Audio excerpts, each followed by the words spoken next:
Hello everybody. Yeah, today we're doing a book review on this book. It's called A Quiet Kind of Thunder by Sara Barnard. I can see my face, but it's flipped, so it's confusing. Yeah, so instead of doing a traditional book review, we're using a rubric, which looks like this. Ooh, spoilers, because it's filled in. But yeah, Jenna Clark, who is a booktuber, created this rubric thing. So I decided to do one, and I've kind of wanted to do one since I saw that video. I don't know when I saw it. Don't ask me. I don't know. But yeah, there's 1, 2, 3, 4, 5 different sections, and then then you mark your book out of 100. So this is what. It's really convenient. I'm gonna link this below because it's like actually a nice laid out template.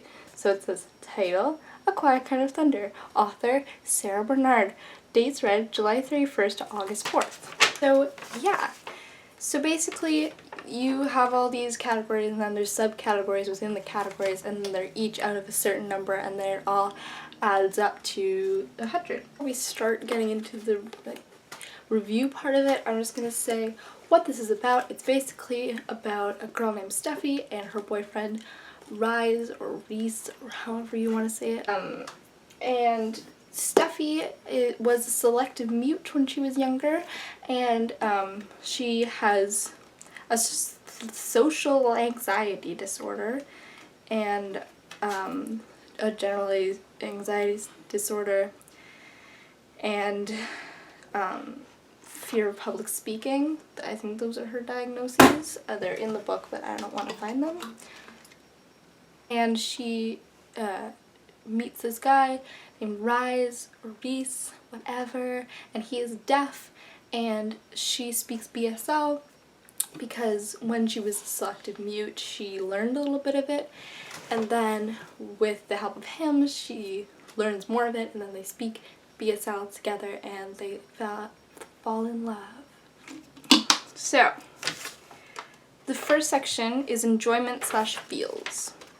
So how much did you enjoy the book? How many feels did it give you?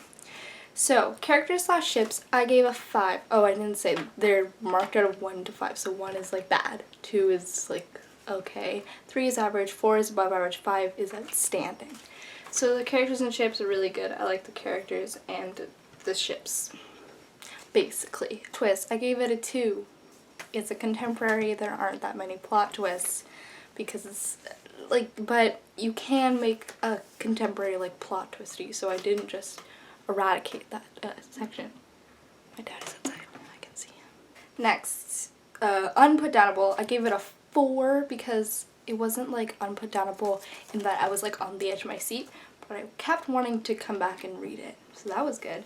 And then reread worthy, I gave it a 4 again because I don't feel like I'm gonna reread it right away. But I'm probably gonna read it again, I assume. Next, characters. Representation. I gave it a 4 because the main character's best friend is black and the love interest is mixed, and the main character has selective mutism, or at least used to, and now she has a social anxiety disorder and a general anxiety disorder. I can't speak. And the love interest is deaf.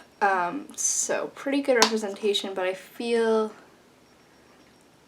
I don't know, it's above average definitely, but I feel I don't know. It doesn't, I don't know. Okay, the likability of the characters, I gave them a 5. I really liked them all. They all had their flaws. It was really good. It was so good. The likability of these characters, flawless. I liked the characters in this book were really good. Development, I gave it a 3. It was average. And then complexity, I gave it a 3. So that gives you 15 out of 20, and the last section was also 15 out of 20. I didn't say that because I'm dumb. Next section is plot, and it's out of 15. Predictability, I gave it a 3. I couldn't, or unpredictability I guess makes more sense for this category because it's could you predict? Could you not predict? There wasn't much to predict is the thing, so I just gave it a 3. Complexity, a 3 again. because it was just a contemporary kind of basic. And then conclusion, I gave it a 5. The conclusion was really good. I liked it a lot. So that's 11 out of 15. And then writing, this is out of 25. There's lots of different sections in this, and this is where it lost the most points because I didn't love the writing. Okay, so POV, I gave it a 3. It's told from the first person, and I mean, I just find that those, like when you tell a book from the first person, it's often just sort of really not as complex as it could be. And she also had a lot of like they had a lot of text conversations, which I don't love in books. It just kind of turns me off from a book. So yeah. World building, it's set in our world, so I just gave it a 5. Language / word choice, I gave it a 3.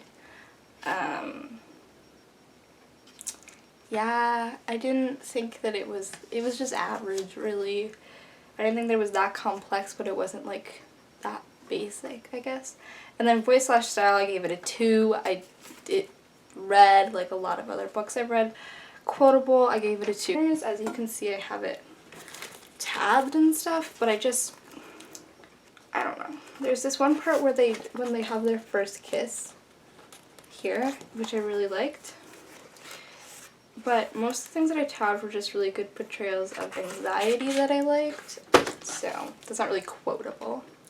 It's gonna fall. Oh my god. Then the last one is theme / content, which was the hardest one to fill out. But I gave it, oh, did I say the writing is 15 out of 20? So the complexity of it, I gave it a 4 for complexity. One of the big themes in this book was all about like living your own life, I guess. And I mean, I gave it a 4 because it was like above average, I guess. And then the execution, I also gave it a 4. I think the main reasoning for this is literally just the last chapter in the book. And meaningful, I gave it a 5. I really thought it was, yeah. I feel like I might have gone a little too heavy on that, but it's silly now. It's written in pen. And then unproblematic, I gave it a 4. I didn't find anything that problematic about it. But the one thing that I might have found problematic about it, or somebody might find problematic about it, is that Reese, whatever, leave me alone, had he kind of like cured her anxiety a little bit, but not really, because she was also taking like meds and stuff, but I think she just didn't want to like admit that they were working, which I get that. That was 17 out of 20 for themes / content, which brings us to a grand total of 73 out of 100, so a 73%. I looked it up. This is a low B, which I don't think it deserves. There are, I don't know, like, I think that you can't, this works well, I think, but I also think that you can't entirely sum up a book like this. But the creator kindly gave us this bonus point section. I think I'm gonna add like another like few points just to boost it up to a B+, because that's what I think this deserves. I think I gave it a 4-star on Goodreads, which is like a B+. Okay, well, thanks for watching. I hope you have a really great day now. Cue the end screen.